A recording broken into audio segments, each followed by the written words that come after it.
Our tablets and cell phones are a huge part of our lives, but before we hand them over to our kids, you want to make sure that they're getting the most out of their screen time. It's not just filler. So for tips on how to do that, we have life and education strategist Dwayne Matthews with us in studio. And I wanted to check ahead of time. You are a parent. You have a 7-year-old. You have a baby on the way. Yes. So this is stuff that you're practicing what you preach. This is stuff that I'm practicing right now. Okay. You are not against letting kids use cell phones and tablets. Definitely not.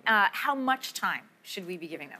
Right. So what I do with my son is I really separate a certain amount of time, maybe 10 to 15 minutes in the week, that I give educational app time or time that he can use to research certain things. And then on the weekend, I give him a little bit more time, very much like I used to have when I would watch TV. So maybe 9 to 12, he gets a certain open space, and then it's time for him to go outside and to do other things. And the issue here being that you don't want it to just be like, sugary cereal. You don't want it to be like an unhealthy filler. Right. So it's really, really important for children and people in general to have open space, to create an open space where they can sit down and kind of have a blank mind.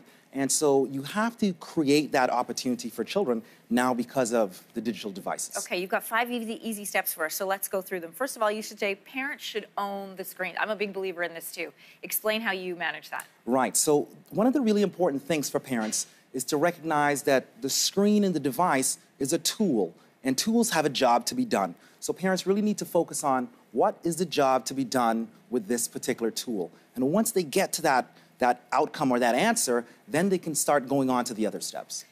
Your other advice for parents is to use it as an outsource. What does that mean? Right, so I digitally outsource certain components.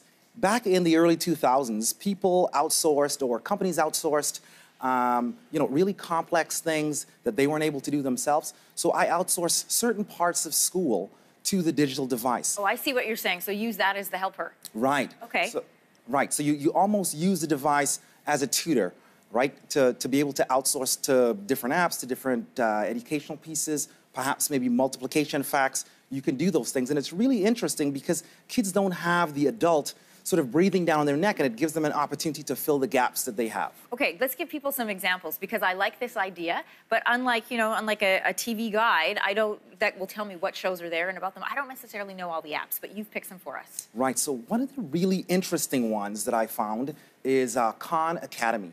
And Khan Academy essentially starts from a very young age, and it has preparation all the way up to university or college level. And what it does, it allows children to fill gaps in the spaces that they have in their learning.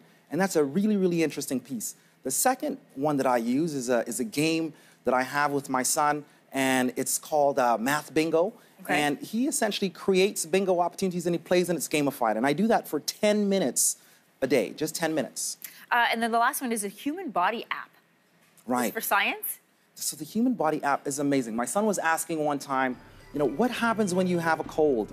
And this app, it has no words. You can just move through the app, and it's very intuitive, and you can understand the digestive system, you can understand the endocrine system. It's really fantastic. Okay, a way that we can manage our outsourcing and everything else is to create a schedule. What does that look like in your house?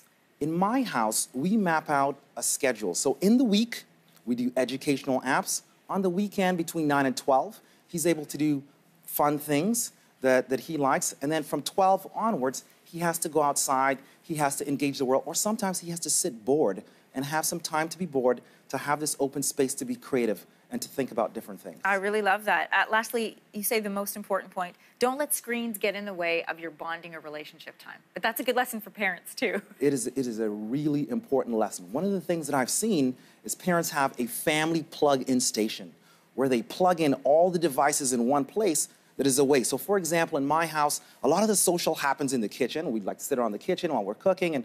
And so all of our devices are plugged in somewhere else. So once we get into this social space, we're not distracted. Dad's not distracted by checking emails from work, and neither is mom. And so now we can sit and have a conversation and create this bonding time, which is really, really important. All right, it's good to have you here, especially as we're heading into summer where there's going to be lots more opportunities for screen time. Dwayne, thanks so much for your Thanks for having me. insight.